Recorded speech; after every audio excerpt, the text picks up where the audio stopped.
I just realized something. Small world. I was over here not that long ago. That's another one of our customers. 350 Sea Ray with some Verados. Keeps that boat nice too. Well, hello and welcome. We're actually standing in a 330 Boston Whaler right now, and I've already figured out what's wrong with it, but we have a steering code on our port motor, and I'm going to show you the steps here basically that you can follow without a laptop to see what is actually happening here. If you got a pump problem, a TVM problem, or an actuator problem, or you could have a relay or just a fuse problem. So I'll show you basically step by step what you need to do to figure out what component has failed. So let's get started.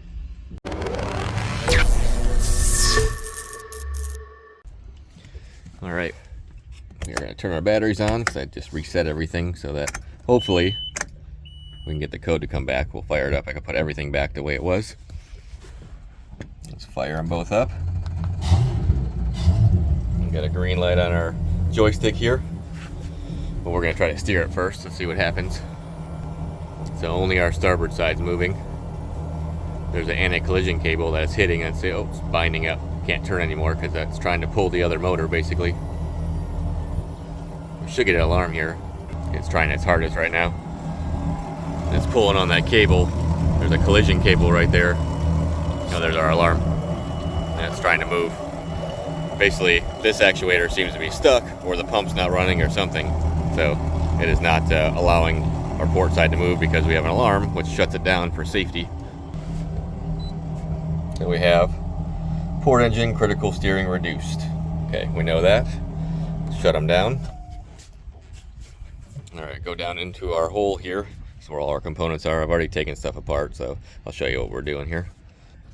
So basically, we have two power steering pumps. This is actually a newer style pump that's been replaced in this because it says like 500 hours on it now. It's the first generation. This is our first generation pump. There's been 3 different pumps. This is C, and there's A and B also. And there's only 2 different generations of those actuators right there. So that's the first generation. There's one more that doesn't actually use that bar right there, and that's what we'd have to change out and replace. Basically take that bar off, you leave the collision cable on there, and the actuator is completely different. Even the fittings are in different spots. So now what we have here is our signal driver. You got one on each side here. There's one here and one here. That is actually coming from our TVMs here, which I have out because I've swapped them a few times just checking to make sure, because our TVMs could fail.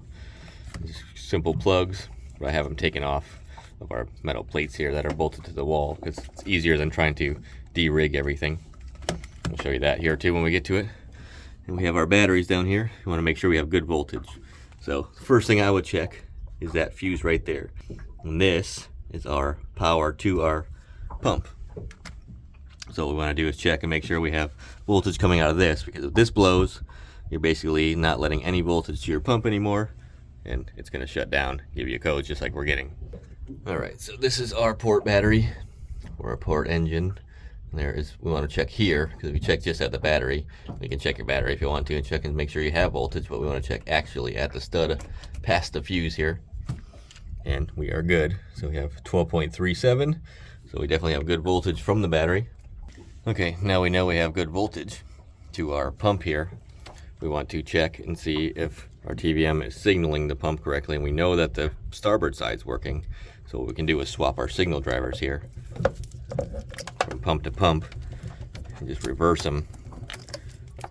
So that way we can see if our new pump here is still working or if it's failed.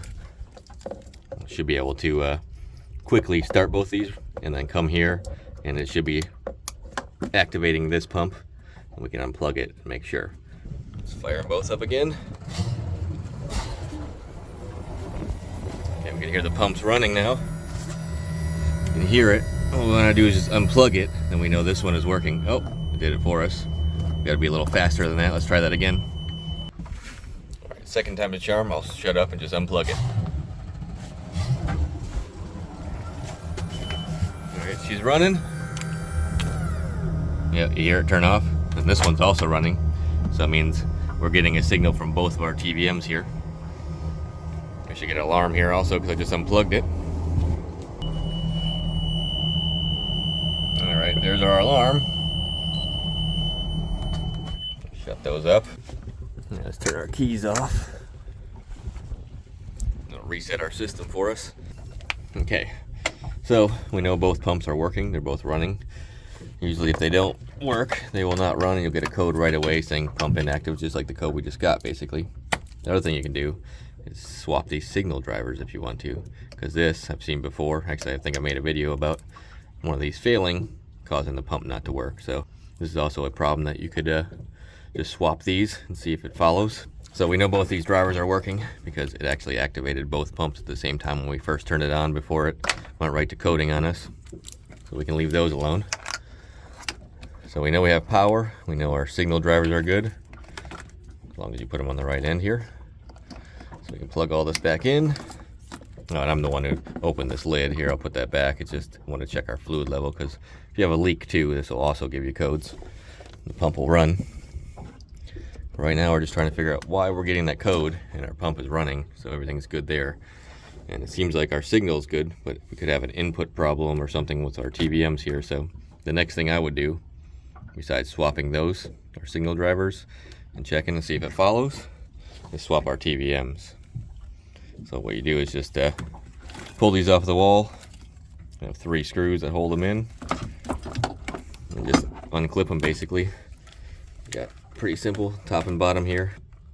You just kind of push on them and pull them out. You got to be careful because there's lots of pins here and they're small. So basically you want to make sure you got no corrosion here, you got no corrosion inside here, and everything looks good, and swap them over. And if the problem follows the TVM, then you got a bad TVM. So if you swap this port TVM to our starboard TVM right here, then you go to look at the screen when you get a code and it says starboard side failure instead of port side like we have, then you know this TVM is bad. So that's a pretty quick, easy test that you can do. Another thing you can do is plug that big in. There we go. Make sure they snap in good. They are watertight seals. As you have a relay here, this is your main power relay. You can swap these, which I've done also. And if you actually turn the keys on and you pull these and swap them, you'll get a code. But when you plug them in, you can actually hear them click. So I would turn your keys on, swap these, and you'll hear these activate, which will put power back to our TVMs like you should. So this can fail. It's just a relay like anything, like a starter relay or anything like that. So that is very possible. That could be a problem too.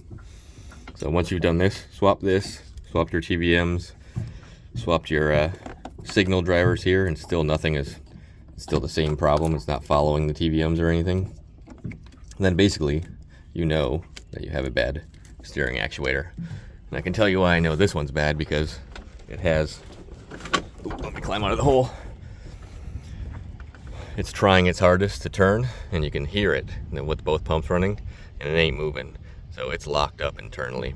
It could also be, we're on the water so I can't really tell, but if we pulled the actuator off and you try to turn the motor is stuck somehow in the swivel section or a swivel bracket, it could be that too, but that's very unlikely, being these motors aren't that old. So my conclusion is we have a bad first gen actuator. And here's the problem with this: if you actually replace this yourself, which is an expensive part, it's not going to work, because unfortunately, if you find out that's the problem, you do need a laptop, because you're going to have to, oh, actually, I take that back. Only if you replace one actuator. So you'd have to code your TVM to the new actuator because they're faster. So they put 80 amps instead of 60 into them. So the actuator actually runs faster. It's a totally different actuator design. Oh, let me show you one more thing too before we call it here, because I got to put this boat back together. Of course, I'm in Apollo Beach right now. So our new pumps have a 80 amp fuse, like I was saying, right there. And I've re-rigged this obviously when we changed out this pump here. But that's not how they would do it naturally with this old style pump. Let me show you where you'd find it. And this is just because Boston Whaler does this. So you'd have to find this other fuse. And I'll show you what it looks like. Like I say, I would check power first before you do anything. Always make sure you have good voltage to it, because a dead battery will give you a weird alarm, and there's all sorts of things voltage wise that you want to check first. But inside here, let's see if we can get our camera down the hole enough. All right, there it is. So you can kind of see it right there. I'll zoom in when I edit this here, but it says steering 60 amp. You want to check that fuse. But we know this one's good because their starboard actuator is working just fine. Other thing you can do too is check and make sure that you don't have any chafed wires, stuff like that, because if any of this stuff here Like, see how the sun will slowly kind of rot this out and break it.